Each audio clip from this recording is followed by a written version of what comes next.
Hello students, so in this lecture we will do some data analysis of the Griffiths criterion which has been discussed in our last class, that is lecture number 238.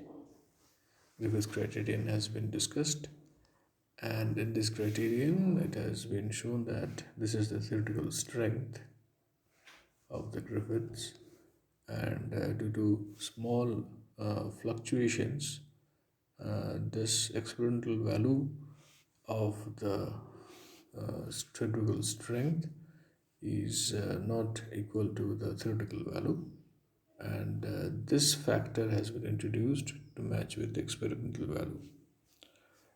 Now this is the fluctuation that is taking place where delta by sigma is the ratio, and if it is much less than 1 by 4, then it is possible to predict the correct theoretical strength for the brittle materials.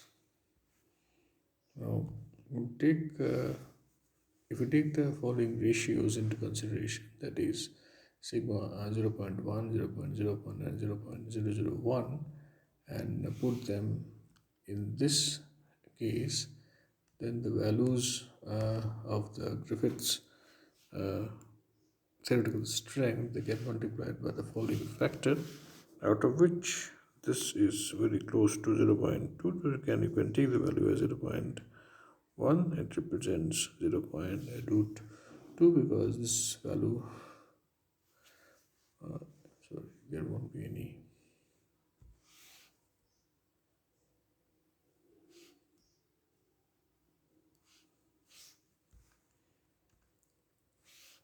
roots here.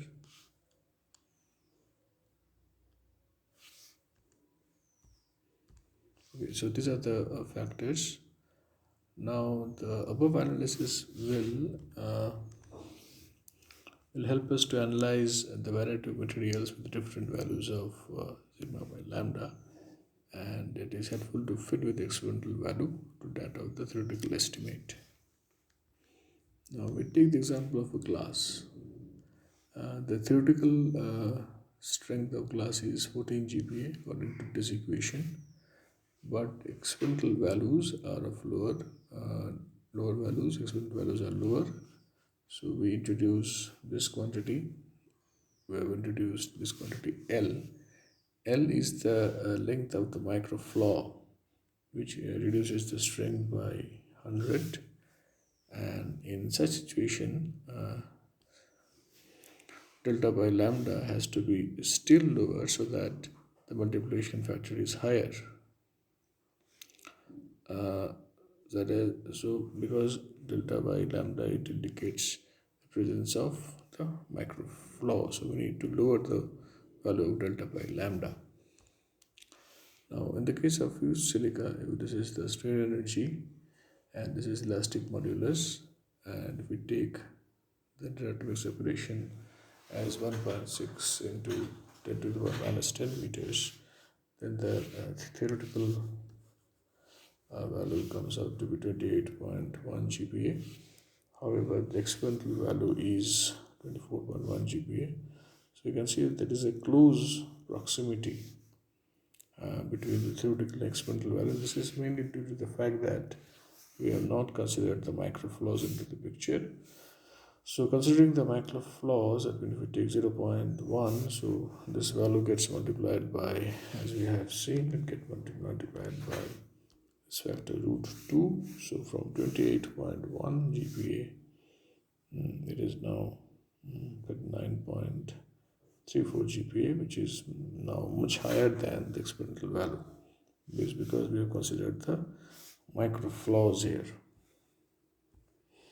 So if we make a table and if we see the theoretical strength of different values of flaw size, and the main objective is to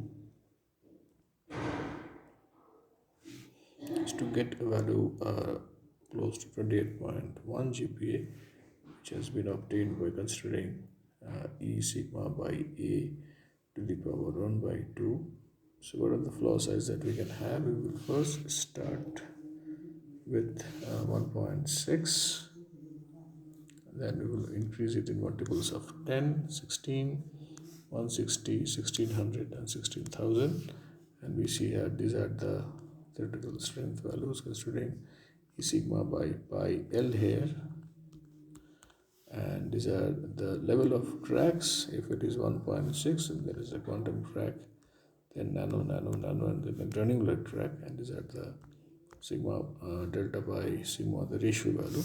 So we can see that an increase in flaw size causes a decrease in theoretical strength. So this shouldn't be there because we are considering the theoretical strength and the experimental value should have a lot of difference.